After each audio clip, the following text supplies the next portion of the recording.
أعوذ بالله من الشيطان الرجيم بسم الله الرحمن الرحيم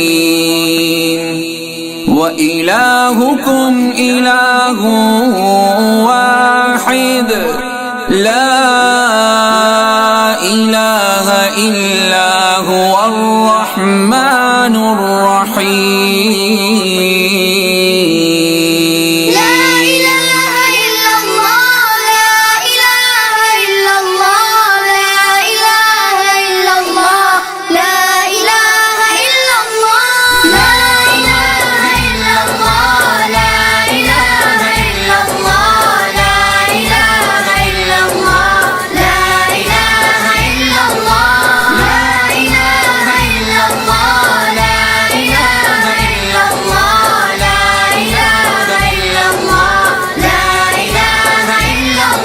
Que la paz sea con ustedes. Ninguno de mis videos están monetizados, ni lo estarán, inshallah. No buscamos en vosotros recompensa ni agradecimiento. Corán 76, 9. Todo el contenido de este canal fue para el agrado de Allah. Guíanos por el camino recto, el camino de los que has favorecido, no el de los que son motivo de ira, ni el de los extraviados. Corán 1, 6-7. Diálogo musulmán sunna y solo Corán / coranista. Español Islam. Prólogo. Después de presenciar la comparación entre el Hadith y el Corán, ¿cómo puede una mente sana seguir insistiendo en el Hadith? ¿Cómo se puede llamar a esos libros Sharif, Sahih o auténtico? ¿Cómo pueden perdonar a los narradores y coleccionistas de hadices que les vendieron todo tipo de mentiras e historias, que contienen tanta ignorancia y distorsión? ¿Cómo pueden conseguir estera en Salman Rushdie, mientras que los narradores y coleccionistas de hadices acusan a Muhammad de peores insultos? Cuando los seguidores de hadices y sunas no pueden defender los hadices, narraciones, sin sentido y contradictorios abundantes en sus llamados libros de hadices auténticos, sugieren elegir esos hadices que no son contradictorios con el Corán. El siguiente breve argumento con un sunita muestra cuán engañosa y sin sentido esta sugerencia aparentemente inocente. Llamamos a estas personas comprometidas, o sunitas selectivos. Sigamos ahora un debate entre un sunita selectivo y un musulmán monoteísta. Sunita, 1. ¿Cómo puede afirmar que varios miles de hadices sahih son necesariamente falsos mientras cita solo unos pocos hadices sahih que tienen contenidos discutibles? ¿No es esto generalización a partir de datos escasos? 2. ¿Por qué supones que todos los hadices sahih deben ser rechazados o todos deben ser aceptados? ¿Por qué no juzgar cada hadith en función de su mérito individual de acuerdo con todos los datos disponibles sobre su isnad, sus transmisores, etc.? 3. Supongamos que dejamos de usar hadices como fuente de información sobre el profeta, su vida y su carrera. Entonces notamos que el Corán mismo dice muy poco sobre la vida del profeta. Tampoco dice nada sobre cómo se cumplió. 4. La historicidad del Corán se basa en hadices S. Es de los hadices que sabemos cómo se cumplió el Corán. También es por hadices que conocemos la vida del profeta. Musulmán, 1. Si algún libro contiene algunas mentiras, y tenemos más que solo algunos ejemplos, entonces, el respaldo de ese libro no es confiable. Si ve docenas de fabricaciones repetidas introducidas como hadices confiables, sahih, entonces, ¿cómo puede confiar en otras narraciones del mismo libro? 2. Juzgar cada hadith por su mérito individual puede parecer atractivo para aquellos que no están satisfechos con el libro de Dios, pero es una pérdida de tiempo y un método engañoso. Si la firma de los narradores, sanad, no puede proporcionar autenticidad sobre la fuente del hadith, entonces nuestra única guía para decidir sobre el contenido de los hadices, matn, será nuestro deseo personal o nuestras inclinaciones actuales. ¿Cómo podemos decidir qué hadith tienen mérito? ¿Cómo podemos decidir qué hadith es exacto? Podemos decir, comparándolos con el Corán. Pero, ¿qué significa esto realmente? Si soy yo, ¿quién comparará un hadith para el Corán? Si nuevamente soy yo, ¿quién juzgará si contradice el Corán o no? Entonces terminaré con hadith, que respalda mi comprensión personal del Corán. En este caso, un hadith no puede funcionar como una explicación del Corán. Será la confirmación o justificación de mi comprensión del Corán, con lenguaje literalmente insípido, gramaticalmente cojo. Además, ¿qué pasa con los hadices que conllevan deberes y prohibiciones adicionales? 3. Nuevamente, hay muchos hadices sobre la vida del profeta, que no puedes aceptar con una mente sobria. Se narran repetidamente en muchos de los llamados libros auténticos. No podemos crear una historia a partir de una mezcla de narraciones mediante un método subjetivo de escoger y elegir. Podemos crear muchos retratos conflictivos de Mahoma a partir de esos hadices. En cuanto a los eventos históricos puros que están aislados de sus implicaciones morales y religiosas, no son parte de la religión, y no los necesitamos para nuestra salvación. Nunca dije, no deberíamos leer hadices. De hecho, podemos estudiar hadices libros para tener una idea aproximada sobre las personas y los eventos de aquellos tiempos. Incluso podemos construir una conjetura sobre la historia, sin atribuirlos a Dios o su profeta. No olvide que la historia no es inmune a la filtración, la censura y la distorsión de la clase dominante. Puedes ver muchas versiones diferentes de historias sobre la era del Islam temprano. Acabo de leer las historias sunitas y chiitas. 4. No podemos ignorar la frecuente afirmación de Dios de que el Corán es suficientemente detallado, completo, claro y fácil de entender. ¿Qué opinas sobre él? Versículo 17:46. Cuando predicas a tu Señor, solo en el Corán, huyen con aversión. 5. Los libros de hadices están llenos de enseñanzas contradictorias. Eventualmente nos conducen a una división sectaria santificada y justificada en nombre del profeta. Su propia naturaleza es otra prueba de que las colecciones de hadices no pueden ser divinas, ya que Dios caracteriza su palabra y religión como sin contradicción. ¿Por qué no estudian el Corán con cuidado? Si fuera de otro lado de Dios, habrían encontrado en él numerosas contradicciones. 4:82.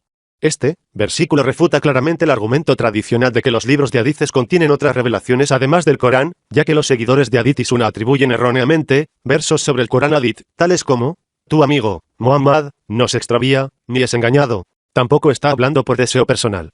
Es una inspiración divina. 53:2-4.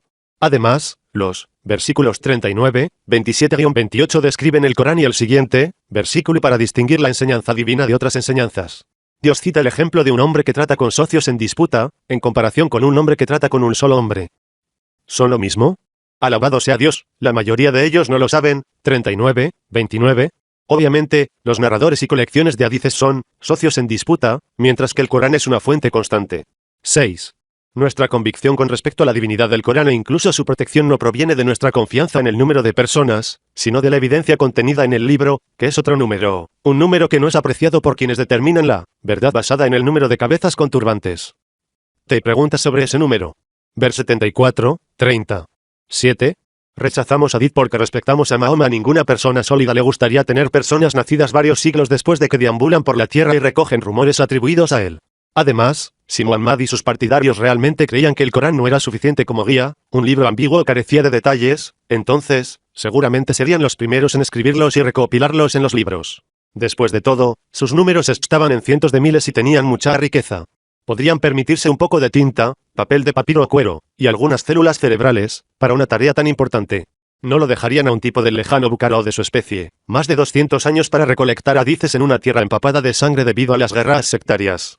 Además, Muhammad tenía muchas personas desempleadas o discapacitadas que con gusto se ofrecerían como voluntarias para tal misión.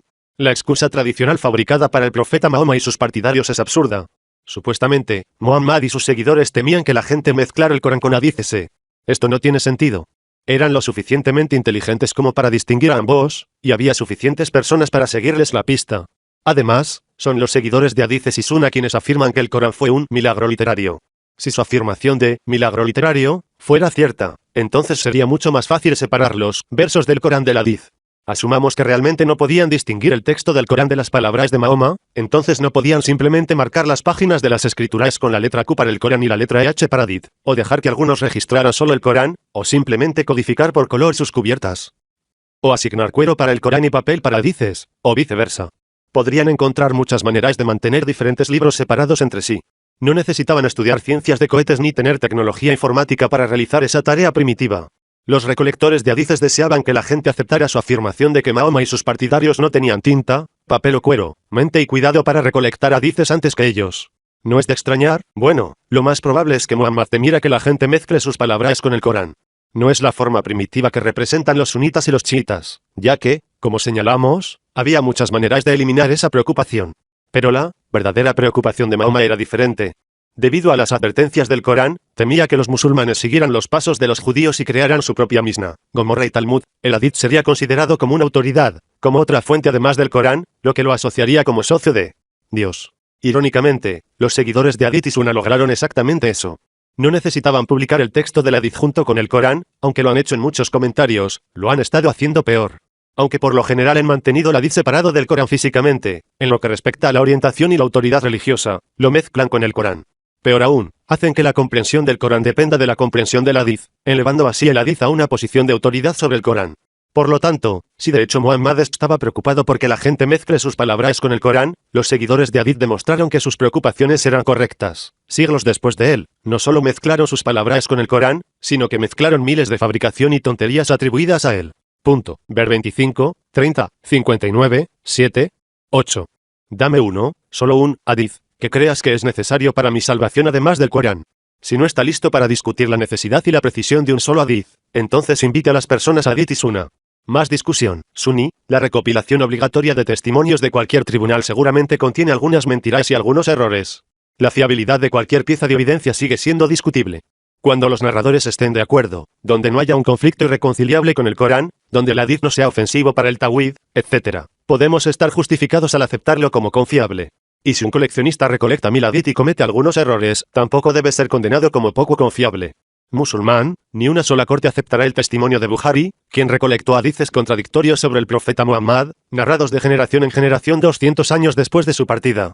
Intenta minimizar la cantidad y el tamaño de los errores. Hay cientos de mentiras, no, algunos errores. Y son graves. Atribuyen leyes y palabras estúpidas y contradictorias a Dios. Crean una religión hecha por el hombre en nombre de Dios. Están llenos de insulto a Dios y a su mensajero. No son triviales, ya que Dios Todopoderoso no acepta esos pocos errores, como triviales. ¿Quién es más malvado que el que fabrica mentiras y las atribuye a Dios? 29, 68. Suní, si los hadices no son mutawatir, el musulmán monoteísta ya debería saber que la mayoría de los estudiosos dirían que uno es libre de ignorarlo, aunque no necesariamente sin peligro. La cuestión que plantea el musulmán sobre las dificultades de decisión con respecto al hadith también se aplica a la interpretación personal del Corán. No, el Corán lo deja claro, no podemos ignorar ninguna evidencia fuera de control, ni siquiera la evidencia de un hombre injusto. Cuanto menos la evidencia de aquellos contra quienes no tenemos evidencia de injusticia o falta de precaución. Muslim, primero. ¿Podría decirnos cuántos hadices mutawatir, aceptados con consenso, hay? ¿Qué son y dónde están? En segundo lugar, ¿puede darme algunos nombres de esos, la mayoría de los eruditos, que dirían que soy libre de ignorar los hadices no mutawatir? En cuanto a las evidencias. Claro, no podemos ignorar las evidencias de nuestro asunto diario, incluso de un hombre injusto. Pero, la religión de Dios no se deja a merced de esas evidencias.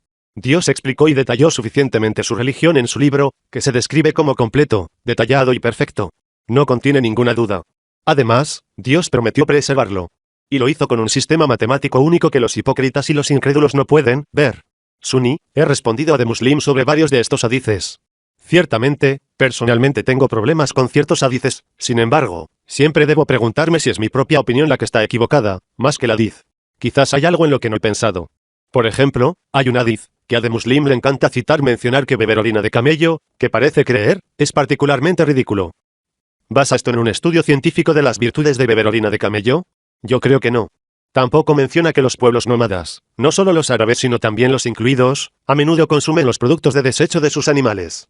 Entonces, no se puede aceptar, está definitivamente condicionado culturalmente. Pero nadie ha afirmado que se requiere beber orina de camello de ningún musulmán. Muslim, bueno, recetar orina de camello es el problema menor de ese hadith. Incluso puede encontrar a algunos médicos sunitas que pontifican que la orina de camello es una panacea para todas las enfermedades. El gran problema era tocar sus ojos después de podar todas sus piernas y manos, etc. Saltaste esa parte con astucia.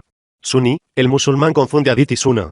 Hadith es solo una de las principales fuentes de sunna, otras fuentes importantes son el Corán y la práctica de la comunidad. La última es como generalmente aprendemos a orar, por cierto. Responder la pregunta sobre la necesidad del hadith sin profundizar en todo el concepto de necesidad es imposible.